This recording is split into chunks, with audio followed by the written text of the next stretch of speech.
Good afternoon, everyone. I'm Robert Thilthorpe, and I'm the chairman of the Euralarm services section.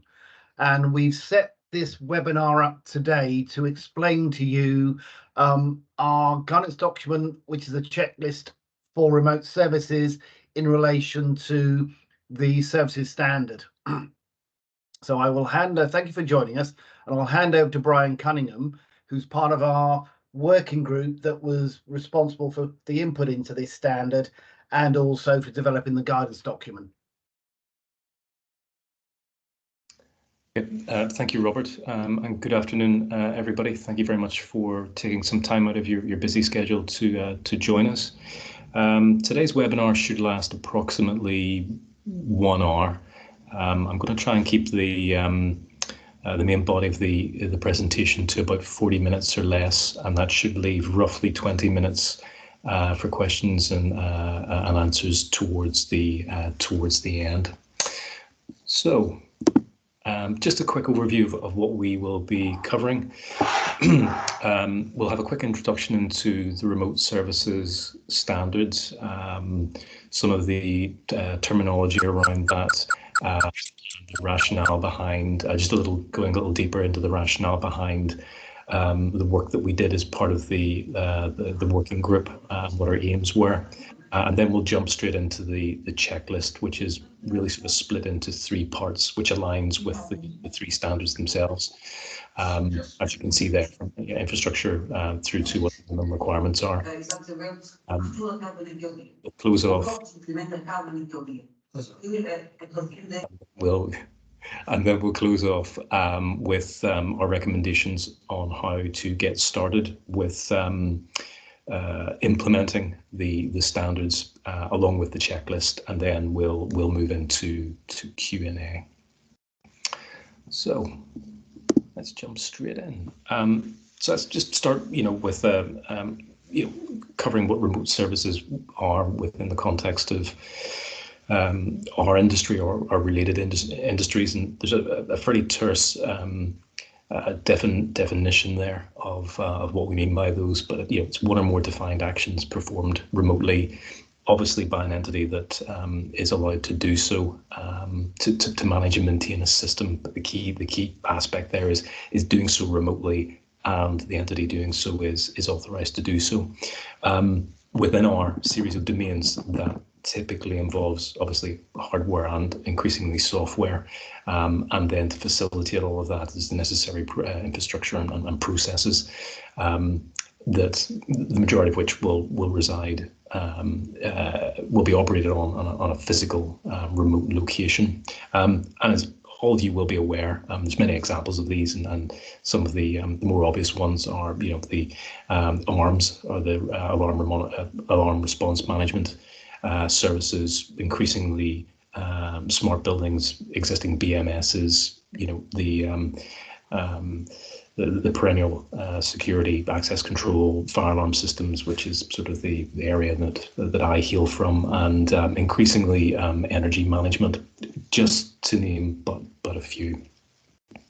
So the standards that we're going to be looking at today, in conjunction with briefly looking at today, and then today's checklist, is about how to understand how compliant small and teams with regards to the standards that have been set in place, and I suppose more importantly, trying to understand what gaps they may have and how to plug those.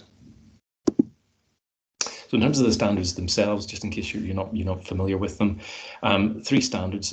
These are the main ones. Of course, there are some that sort of sit on the edge. The first one around infrastructure and provision, which is our friend EN 50710. So as I say, concentrates on the infrastructure and how you provision those remote services.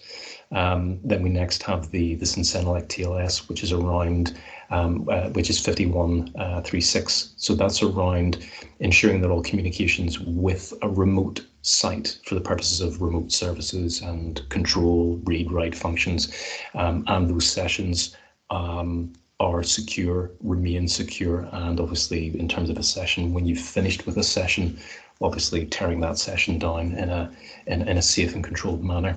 And then lastly, EN 16763, which is really the minimum set of requirements from a standards perspective that a service provider must implement, and conversely, any consumer of those services minimum should expect those from the services that they are procuring.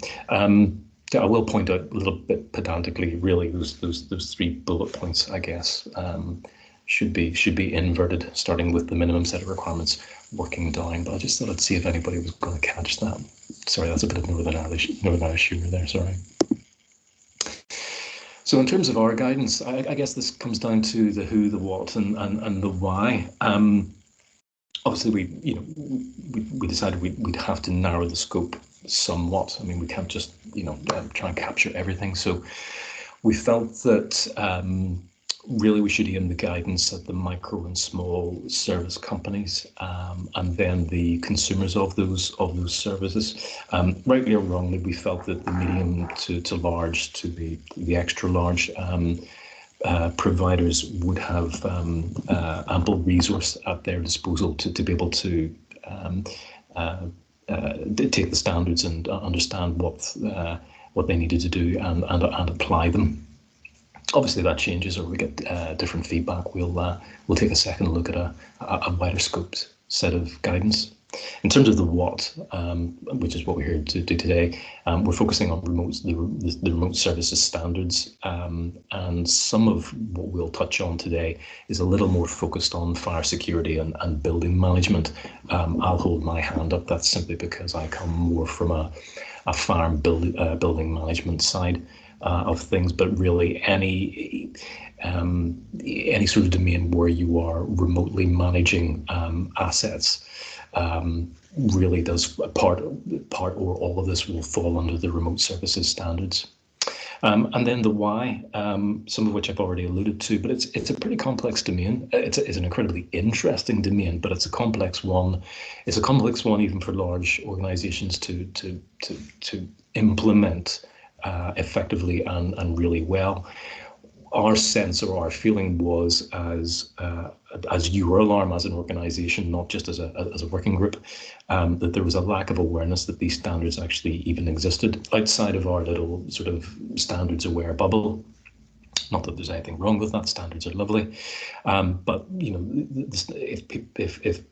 if there isn't a understanding that the standards even exist, then people aren't actually applying them and using them to their best to augment and enhance their already existing services, or to effectively design brand new services from the ground up. So that leads into sort of an understanding of what's required, what some of the pitfalls are.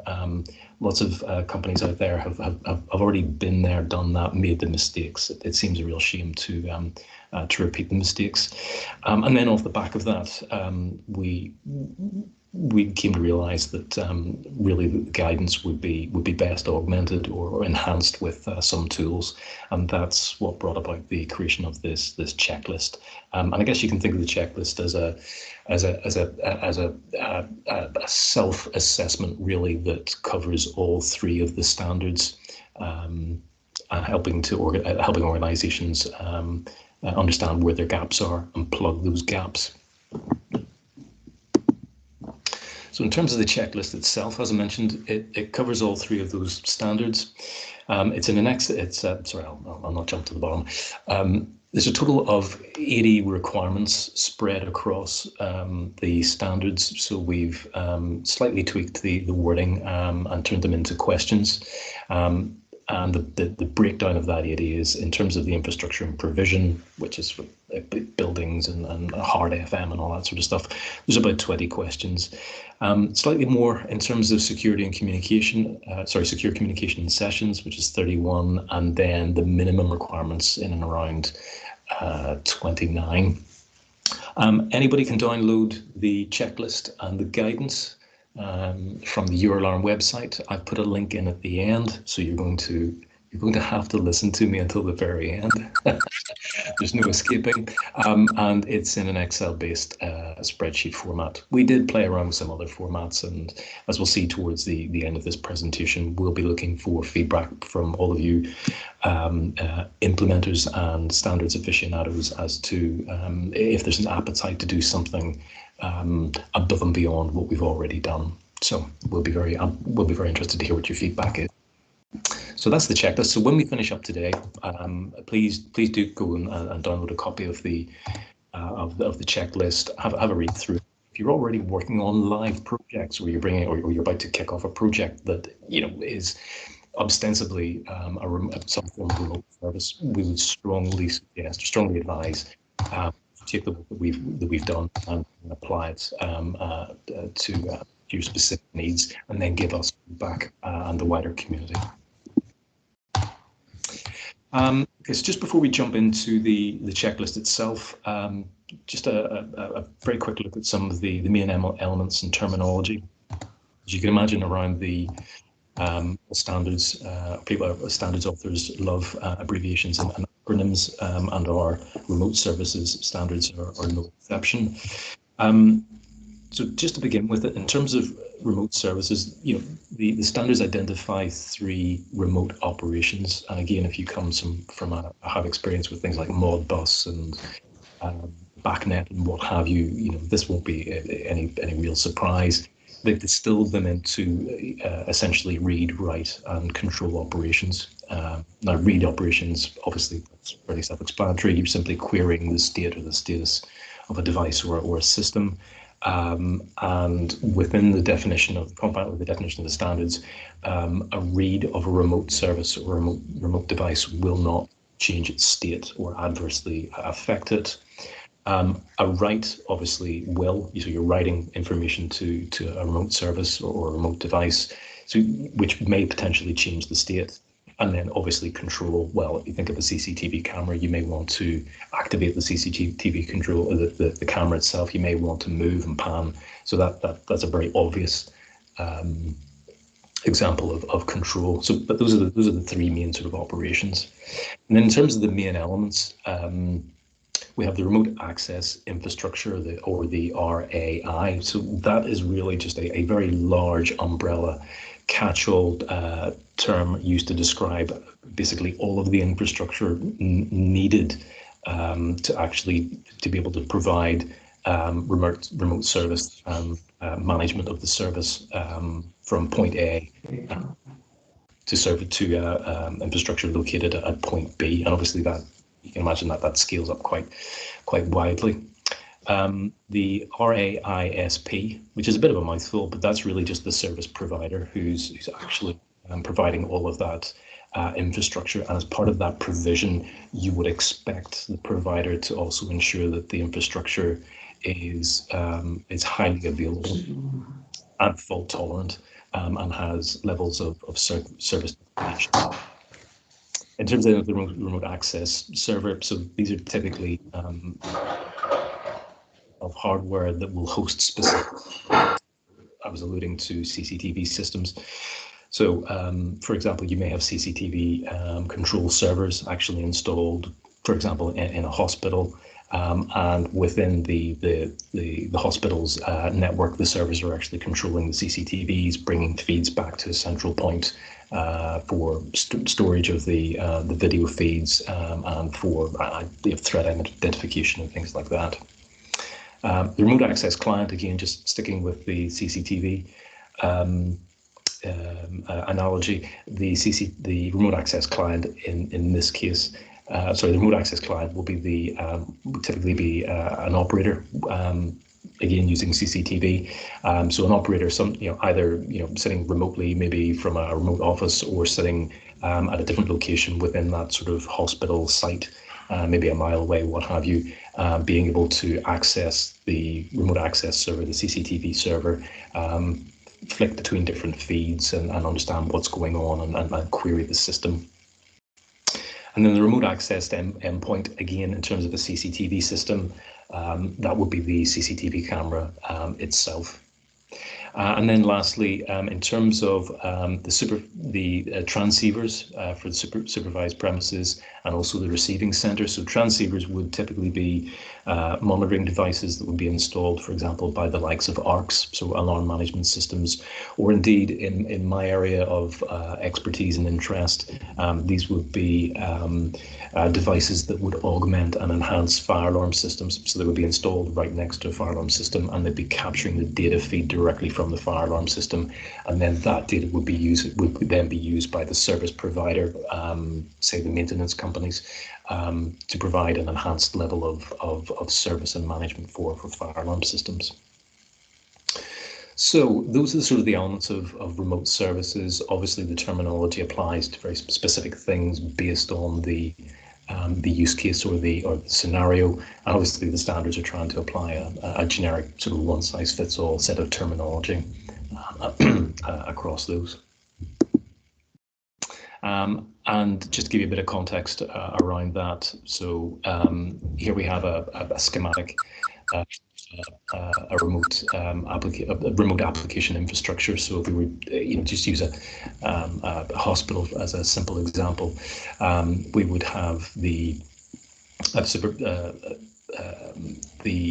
remote access server. So for example, in the case of a CCTV system, so all of the CCTV feeds would come into a remote access server in a secure location within a hospital environment, for example, or it could be a building such as the Shard offices or London Stock Exchange in London.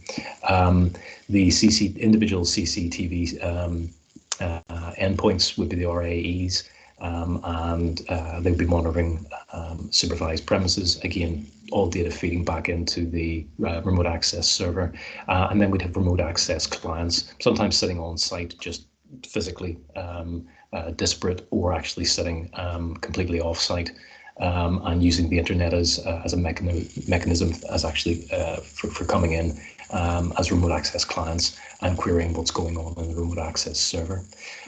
In this example, we've got the remote access server also actually pushing data out to the remote access clients, or in this case, the CCTV monitoring personnel. So if there is an incident that's been flagged and identified by the logic within the servers, that would typically, for example, push out alerts and notifications to the clients, and indeed probably switch on specific feeds for the affected areas.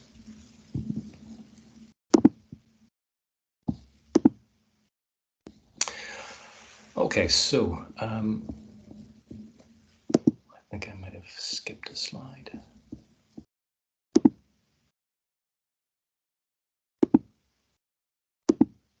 No, I didn't. Apologies. Okay. So in terms of the checklist then, split into, as I said earlier, 3 parts. Each part focuses on an individual standard. So part 1, we're focusing on the infrastructure, which is covered by EN 50710. And that's split into 5 parts. So from the service organization through to the end client, with a set of specific questions against each one of those. As you can see here, we've just taken a little snapshot or screenshot of the actual checklist itself, just to give an idea of what it looks like or what to expect when you download it. So completing the 21 or so questions in this section will give you an understanding of how compliant you are with regards to remote services infrastructure. And I guess more importantly, sorry, I apologize. That's better. And more importantly, where your gaps are, and then some guidance around what you need to do to actually plug those gaps. So for any organization that's actually providing the infrastructure, this first part of the checklist is probably one of the most important for you, to make sure that you're actually providing, that you're adhering to the specification with regards to your infrastructure, certainly from an organizational perspective, and also in terms of the infrastructure, which is going to be mostly made up of hardware, then moving through to the server and client elements, which will be a mixture of hardware and software, and then a number of requirements on the clients themselves. So just drilling a little bit deeper into the service organization requirements. First and foremost, really as the service provider, you need to understand what element of risk are you adding by providing the service to a particular end client. You need to ensure which of your components and processes are secure and reliable. And I understand that's easier said than done. There's an element of engagement with the key stakeholders. I mean, they really do need to understand what the impacts of both the positive and the negative impacts of the remote service are. If I'm being honest, we tend to obviously overplay the benefits and occasionally, just very occasionally, maybe downplay somewhat the risks in and around remote services. So it really is important that the key stakeholders understand the good and the bad, and that obviously falls on to understanding the impact, especially before the rollout or implementation or building out of a remote service. That in itself will reduce quite a bit of disappointment. Following on, ensuring there's adequate control and mitigation measures, and really this is around, and certainly from an implementation perspective, from my experience, this is about an attitude of this is when something untoward happens, not if. So assuming that something is going to happen, whether it may be service degradation because of hardware failure, or one of the things that we don't want to think about, which is a cybersecurity attack. If we assume that it's going to happen, then let's make that assumption now before adopting a remote service or building out a remote service, and let's actually build in those control and mitigation measures now. And going back to making sure to keep the stakeholders are informed, having that approach with them so that everybody knows that if something does happen, what's supposed to kick in, and how we actually manage those situations. A clear definition of what is meant by an all clear on completion. So I know this sounds very obvious, but it does sometimes get overlooked in the need to actually roll out a project or a service. But what do we mean by a fully functioning, fully live system or service, and who has eventual sign off? And then lastly, but certainly not least, alignment with the technical guidance. And I guess this really comes back to what we were trying to achieve with the checklist, in that if you follow the checklist and work through it, and you identify your gaps and close them off, in our opinion, you will be in accordance with the technical guidance. So in terms of the infrastructure itself, obviously periodic testing of the infrastructure. I mean, anybody coming from a services and maintenance background, or estates and facilities, or anybody with an engineering background will probably be smiling at this. This periodic testing has to be done, which includes maintenance and update, and obviously that needs to be evidenced, and that needs to be routinely scheduled in, and it needs to be done by people who are competent and have experience. All those things are a given, but again, the checklist really drills down into that. In terms then of training, well, obviously you need people who need to be trained in how to use the system, and that will be specific to the service itself, but sometimes that does get overlooked. And then lastly, in terms of the infrastructure, it's what level of security is supported or provided. Is it state of the art? Is it covering not only state of the art, but is it covering the sort of the basics that we all now have come to expect from authentication right the way through to traceability? And with some of the more advanced systems, the ability to replay what has happened and what has gone on, should there be a breach or should there be a breakdown in process? Because sometimes an issue that occurs within the infrastructure isn't necessarily a cybersecurity attack. It isn't necessarily a breach. It has been one of those rare events where the best laid plans of mice and men, the processes involved, haven't taken account of a particular very rare edge condition. So it's nobody's fault, but being able to replay a sequence of events based on the event logging and the system logs of all the different parts of the infrastructure can help to identify what went wrong, how it got to that point, and then being able to tweak and build and refine process around that. So in terms of the remote access server, so we sort of covered applications of that, and ensuring that really the remote access server is the only component that has direct access to, in this case, it's a fire alarm and security system, but it could be a BMS, or it could be a range of smart meters. So they are the only direct access to the remote access endpoints. And in terms of the remote access client, it's ensuring that there is adequate authorization to access the client.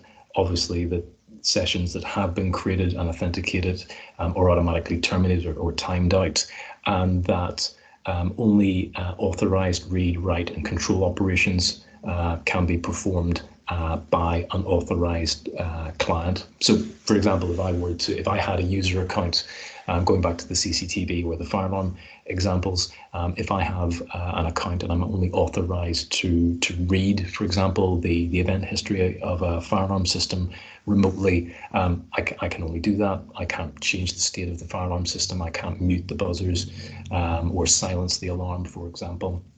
And indeed, it could be more restrictive than that. I might only be able to read the event history for a specific fire alarm system in a specific building and nowhere else. So again, those controls around the remote access client. And then in terms of the client themselves, really the service user, I mean, there are some requirements on them, some expectations. They can't just sign on the dotted line and expect everything to work seamlessly in the background, although a lot of them do that anyway. But first and foremost, they need to understand the level and scope of the remote services that they are being provided with. I mean, obviously, that will be covered in the contractual agreement, but having a contract and actually understanding the contract are sometimes two completely different things from painful experience. And evidence of communication with the client at the start and close of those control and write functions. In some cases, that might extend to the read functions, but I think there's always this expectation that control and write functions have the ability to be misused. So either through human error or through malicious intent. So again, having that evidence of communication that we're going to, for example, remotely update components of the system, when that starts, when that closes, and evidence of the updates, and that the system testing is nominal and everything is working correctly. And that last point, that little asterisk I sort of put in, slightly over and above the checklist and the requirements themselves, just going back to that point around making sure the client understands the scope, the impact, and what the risks are of those individual functions. And in some cases that might be as granular as saying, okay, there will be specific devices or systems that are being monitored that carry an incredibly high risk. Should control functions and write functions be implemented against those? I think one that springs to mind is I've worked on projects again within the hospital setting where the system is monitoring, for example, refrigeration for blood banks. So obviously, reading the state of that system in terms of the temperature, that seems to be a fairly innocuous and low risk activity.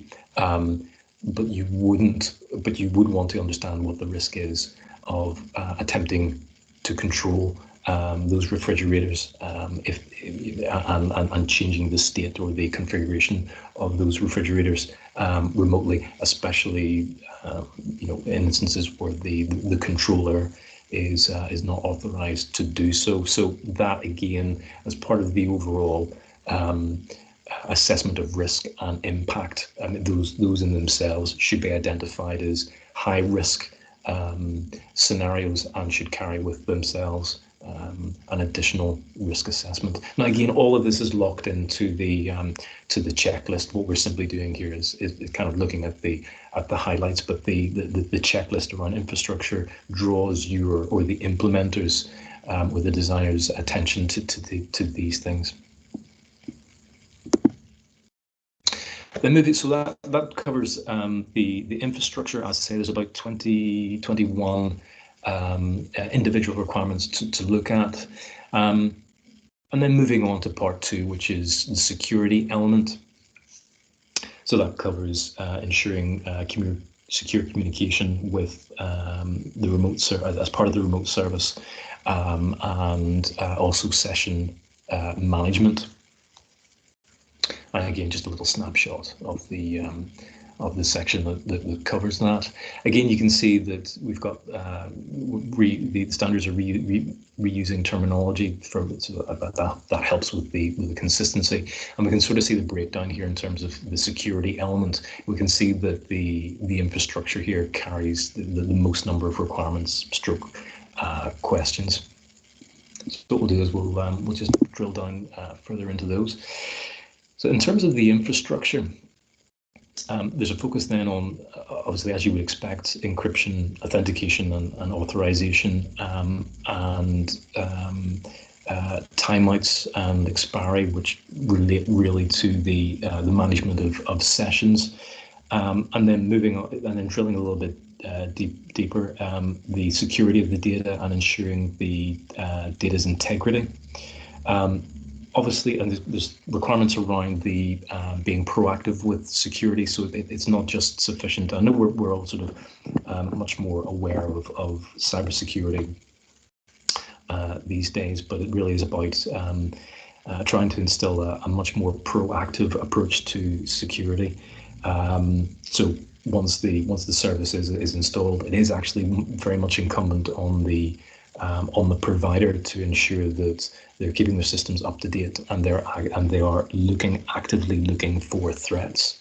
But what I would say as a slight segue is that the client as well should be prompting and pushing the service provider for a statement of cybersecurity, what their coverage is, how up to date are they, what sort of proactive steps are they taking to try and ensure that the service they're providing and the infrastructure is sound from a security point of view. And then lastly, logging, basically everything, everywhere, always. And again, if you come from an engineering background like me,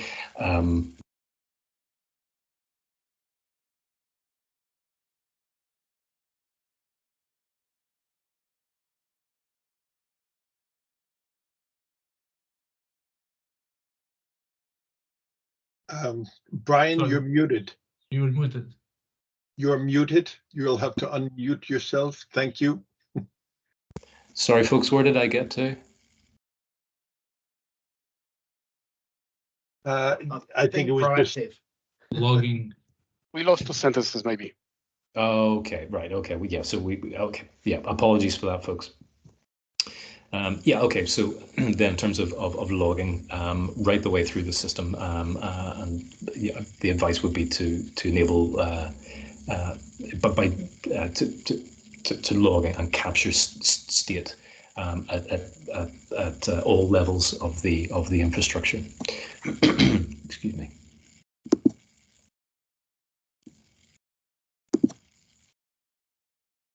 In terms of the endpoint then, going back to the CCTV or the fire alarm system example, access to that would only be via, would never be direct.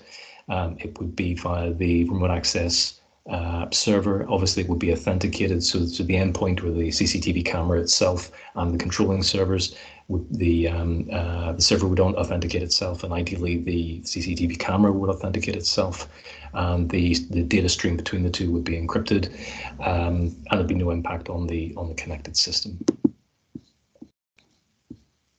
And then some additional requirements in terms of security for the client and the server. And the standards place some, well, in terms of the client, they don't place any specific hardware requirements and certainly no physical requirements.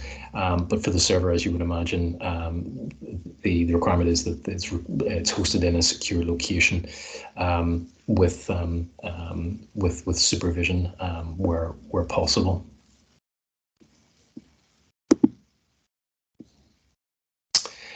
Then in terms of the structure, so this really is around how the systems are deployed, along with any additional applications that may be in place, and again ensuring that the connections, direct connections across the infrastructure or the network which services the infrastructure,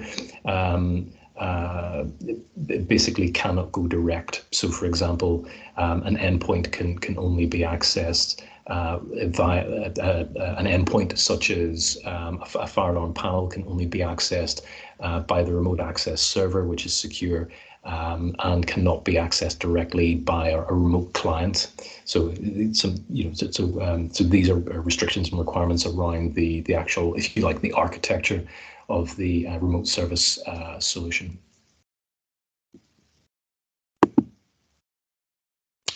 And that brings us on to part 3, which is sort of the minimum set of requirements. So we've kind of worked our way sort of backwards. We've looked at a low level what the requirements are in the standards around the infrastructure.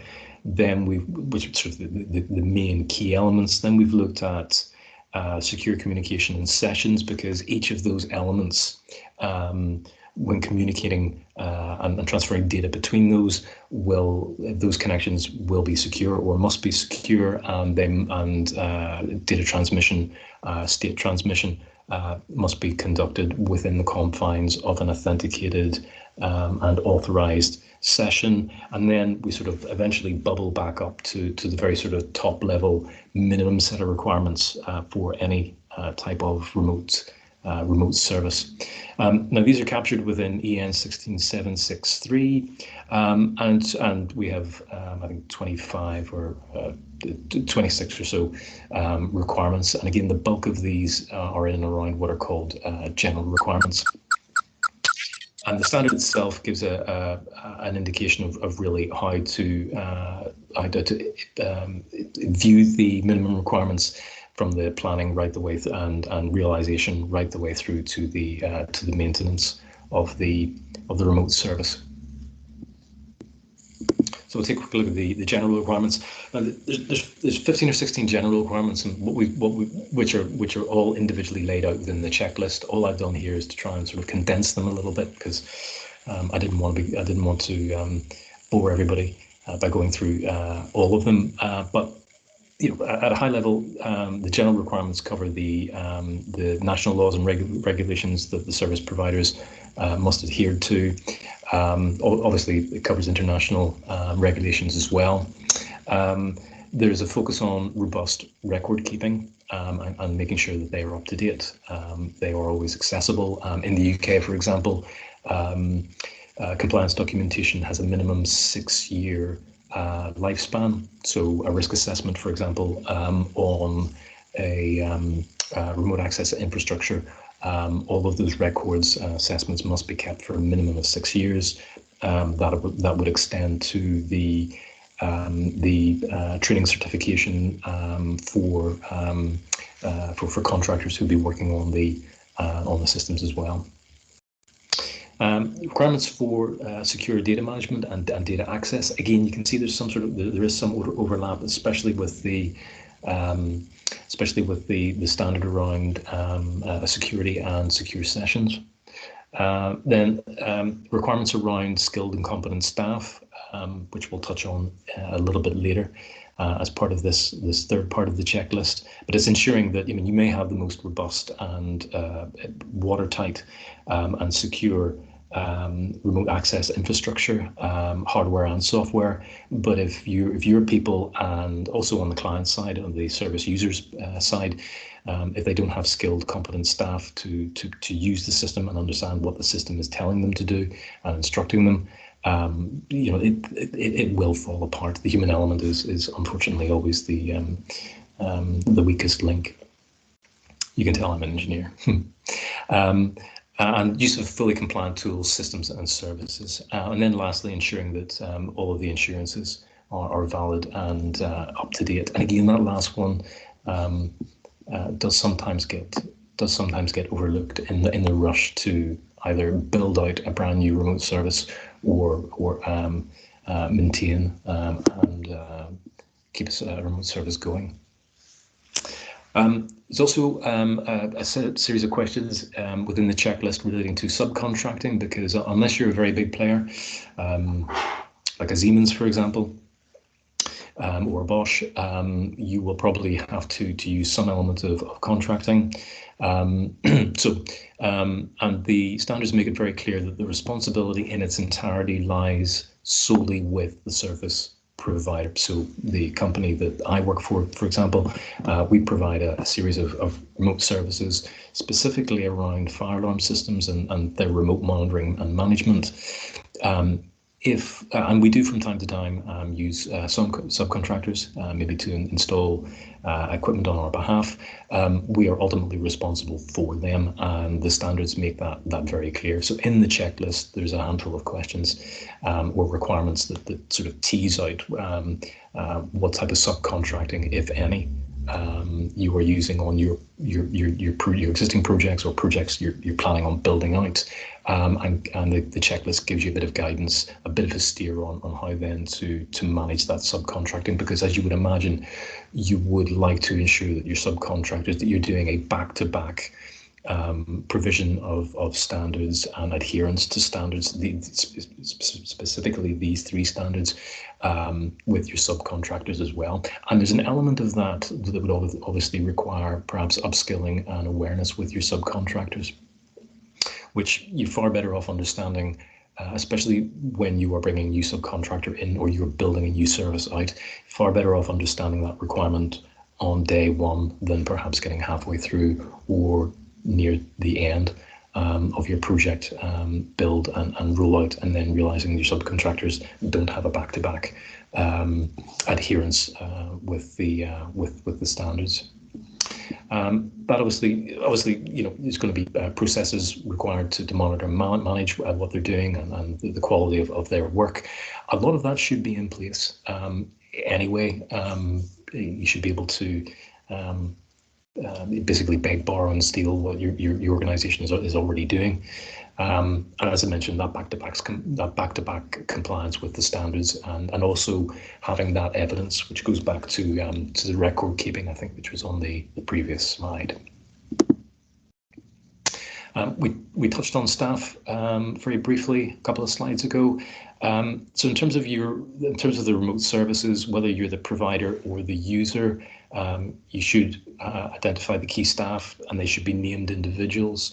On the provider side, you must ensure that you've identified the key skills that your staff require, and it's incumbent upon you as the provider to ensure that they are suitably skilled. There's evidence of that, and those skill sets are kept up to date.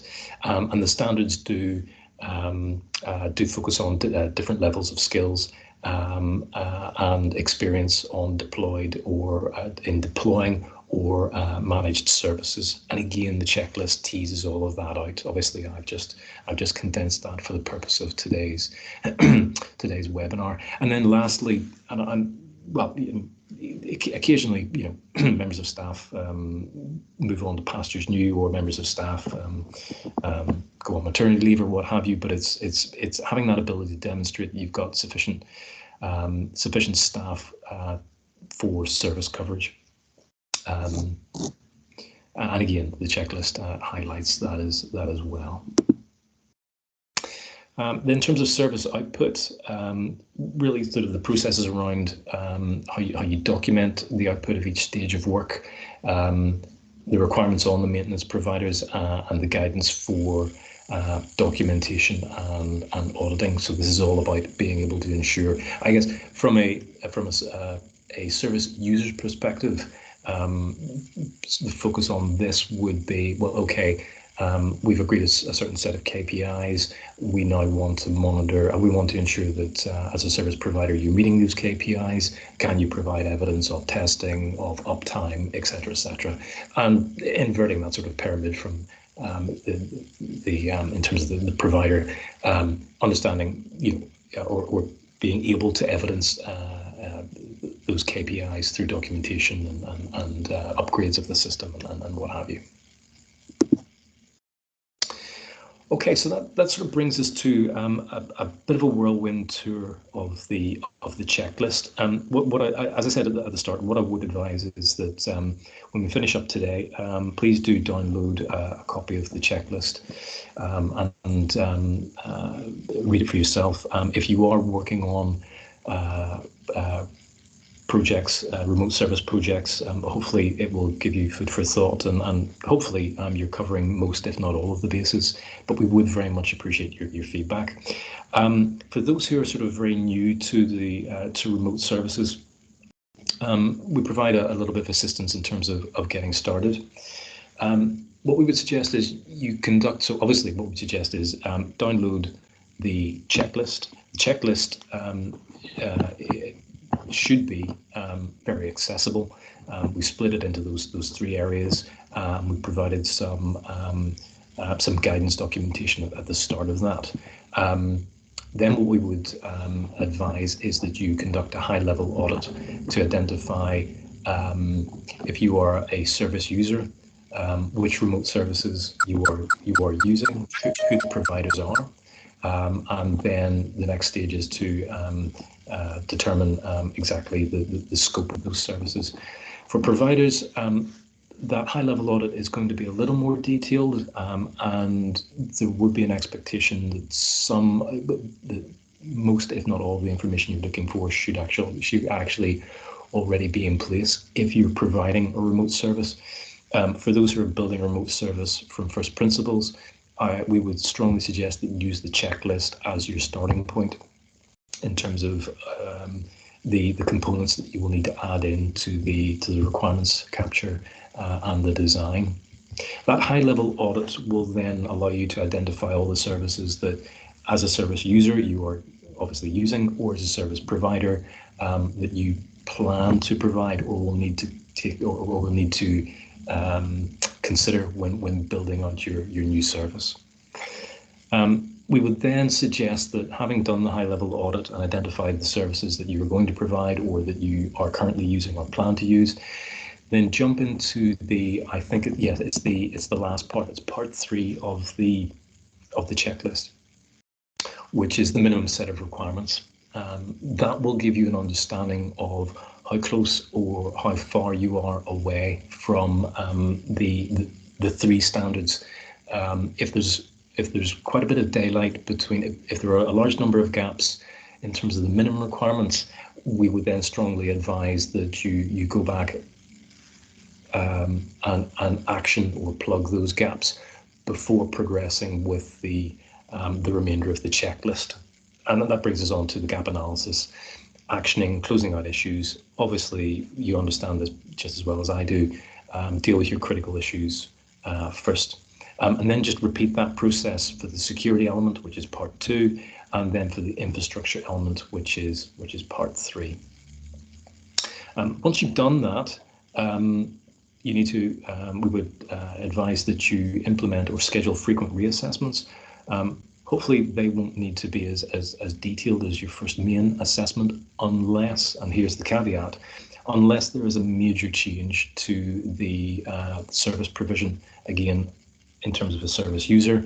If new functionality has been provided by the service provider, or there's a change in scope to what is being controlled remotely, and obviously from a service provider perspective, if you are upgrading hardware, for example, you will want to perform a reassessment as well.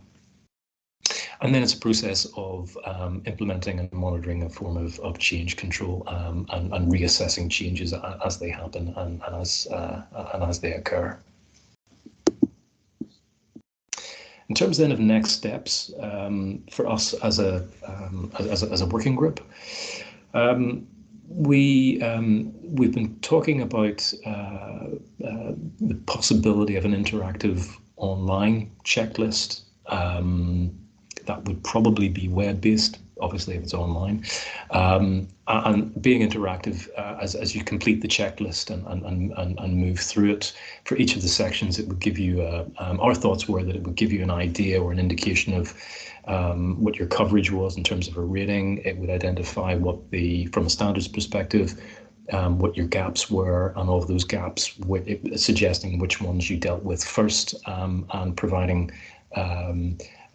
some approaches around how you might fill those gaps or plug those gaps, and then moving on from that. So obviously, if we're really at this point, we're reaching out to the rest of the community. What we'd like to know is there an appetite for that? And I'm really, I guess, you'll only know that when you've had a chance to look at the checklist and perhaps apply it to your existing services, or indeed if you're planning on building out remote services, please use the checklist, and then based on your feedback, we'll be able to determine what the appetite is for any further work beyond the checklist.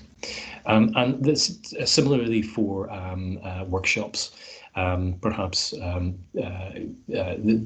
there's an appetite for help with auditing, applying or completing the checklist, running gap analysis, and trying to understand how far away or how close you are to or a project or a service is to the standards. And I guess that aligns really with the community experience. Through Euralarm and with our partners. I mean, we have a very rich and diverse range of not only companies but expertise. There's all sorts of real world projects and services that are going on right now that as a technical team that we just couldn't imagine.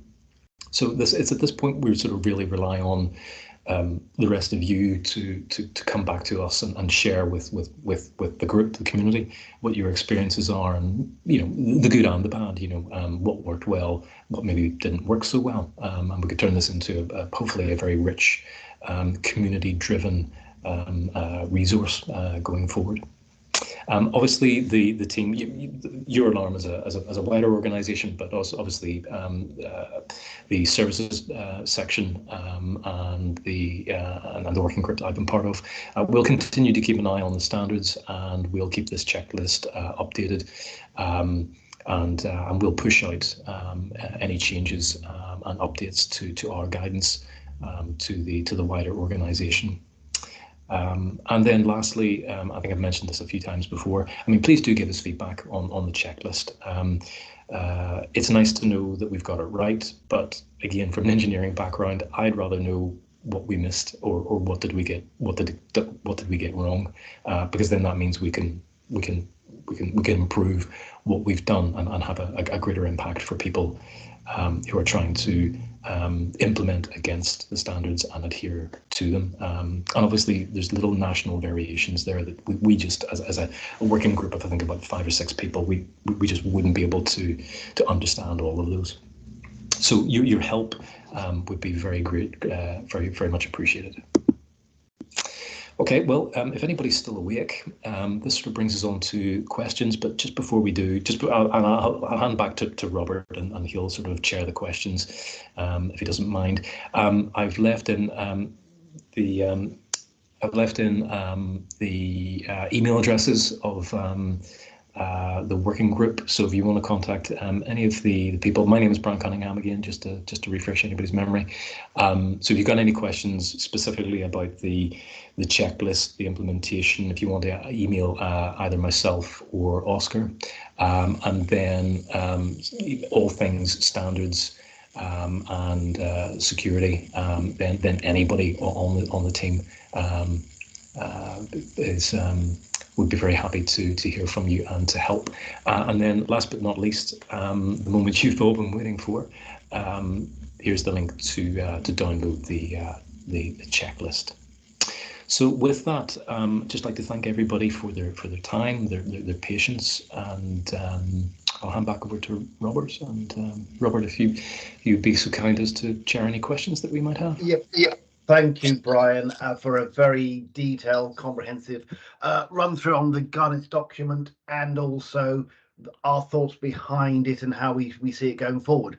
So as we've got quite a few on the call, if you've got a question, can I ask you to raise your hand, and then between myself, Paul and Benoit, we'll work our way through. So any questions for Brian?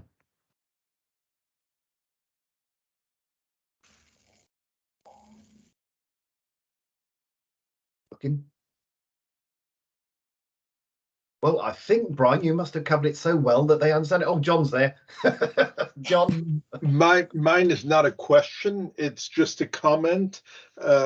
Brian, first of all, thank you very much. I agree. It was an excellent presentation, very thorough and very clear. You mentioned at the end the interactive online version, and let me just make one small comment to that. We had checked, because Brian already has such a version that's pretty well done. We checked with Sensenelec, and due to the fact that it had quite a bit of the text that is in the norm, we are currently not able to share that type of a version. And it was a very self-explanatory version that also would have been used for multi-sites the way that you were thinking of and the way that you presented. But that's why so far we have not publicized this. Thank you, John. Marcin? Yes, a question about the standards mentioned at the beginning. I understand there is no plan for product or service certification or company certification. Do you consider something like, well, let's say a consumer of the services would like to have a proof he's not skilled in the area? So what can be considered? What comes to my mind is kind of a declaration of compliance for all of those three mentioned standards. Well, actually for 5710, this is what I'm thinking about. I see some products on the market as being certified to this standard, which is impossible because it's not product certificate. But how do you foresee that to facilitate understanding at the consumer level and user level, which is they are not experts, and they are being misled that the product can be compliant somehow, and it's only the product. So how can this be handled? What's your guidance here? Yeah, well, that's a great question. My own personal view on this would be that I think it's up to organisations such as ourselves, at Euralarm, in conjunction with like Sensenelec, etc., to actually. I think the checklist is a first but important step towards this. But I think it's incumbent upon us to provide that. Is to say that if you an agreement amongst the different bodies and industry bodies to say, okay, this is a checklist. For example, we'll just take our checklist, the Euralarm checklist for remote services. If you self-assess and can prove to an external third party, so let's say Euralarm or someone commissioned by Euralarm or Sensenelec, for example, then that would itself carry. Okay, it's not a. I agree, it's not a product a certification, but it would certainly carry more weight than just a service provider coming along, which is what we have at the moment. It would carry more weight than a service provider just saying, okay, I've downloaded the standards, I've read my way through it, and I've put a statement on my website to say I'm 50710 compliant. I think that's the sort of the next stage, and how we did that, because I guess there's a slightly political element to that. I mean, amongst similar organisations to Euralarm. that's sort of beyond my field of expertise. I'm afraid I'm just a lowly engineer. Jon, or Benoit, guys, what do you think about that? Because I think that's a really interesting. We've discussed this. There is one country that I know of that is looking into certifying, and it would then be the service providers that would then apply for this. This is Germany. So this is the only country that I am aware of where there is a certifying body that is looking to support those companies, service providers, about being able to certify. It's VDS, right? One. So private certification, correct? Yeah. All right, maybe I shouldn't name the company. Okay, but company certification. Yeah, that's got it. But did I understand right that Euralarm is also thinking about being a third-party reviewing or certifying body for those remote services? Because no. At this stage, no. We're not looking that I know of. Paul, interrupt me unless I'm stating something wrong here, but to the best of my knowledge, we're not in a position to be certifying, and certainly not across all of Europe. We don't have the manpower for that. Got it. Because I understood this way. So, okay, no clarifies. All right. No. Yeah, that's certainly the case. And certainly within the UK, we're adding in the next revision of BS 5839 Part 1, which is the standard for installation, maintenance of fire detection alarm systems, a remote services section, which would then allow the certification bodies such as BAFE or BRE that have schemes that relate to the standard to include that in their assessment. And that's really the way it would come. It wouldn't be really a separate remote services, but it's part of their whole certification of the service aspects they supply. One of them would be they can now be checked on the remote side of it because there's information for the certification bodies to use, which they always say, unless we have a standard, we're not going to necessarily make it up. So now we've got that stage, they can start to look at it and use it. Any other questions? Yes. Thanks for that. And just one comment, because you asked for feedback to the checklist. What I fear that the checklist like that will be abused because it costs you nothing to feel I'm compliant. Everyone will say I'm compliant, for sure. But I suggest consider that maybe you can draw up a template of declaration of compliancy which is standardized, and then it will draw some attention that, well, consider it better if you really are compliant, put more efforts into your assessment of the whole remote services system before you state you are compliant. Because right now I see that people, of course, by default, they are compliant, but there is no consequences for stating like that. And declarations, it's not C declaration, which bears a lot of legal consequences, but any declaration like that standardized could, bring up the reliability and trust in this kind of statements of self-compliance, definition, because basically it's like self-testing, self-checking. That's just a suggestion from my side. Yeah, there's certainly something that at the next iteration of the standard, because there's nothing stopping the standard saying and adding that sort of thing, because we do that in national standards, and other standards do have declaration of conformity, but yeah, they're not third party. It's just I'd follow the standard. So yes, that is something that could be considered at the next iteration of the standard. And whether or not we could add it to the checklist is something else, yes, we will have a look at. Thank you. Any other questions?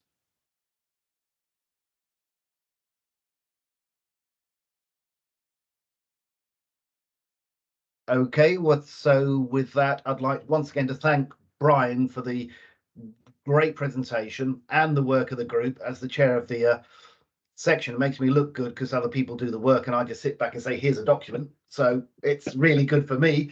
And also thank you all for joining. It's showing that the information is getting out there and people are interested in what we are doing as Euralarm to further promote professionalism and competency in fire and security across Europe. Sorry, there was a question in the chat. Let's have a quick look. So yes, the technology, that's really under Senelec TC79 and the because that's the hardware side of it, which I don't know, maybe who have we got from TC79 on this group call today? Anyone? Philip? Oh. Are you on?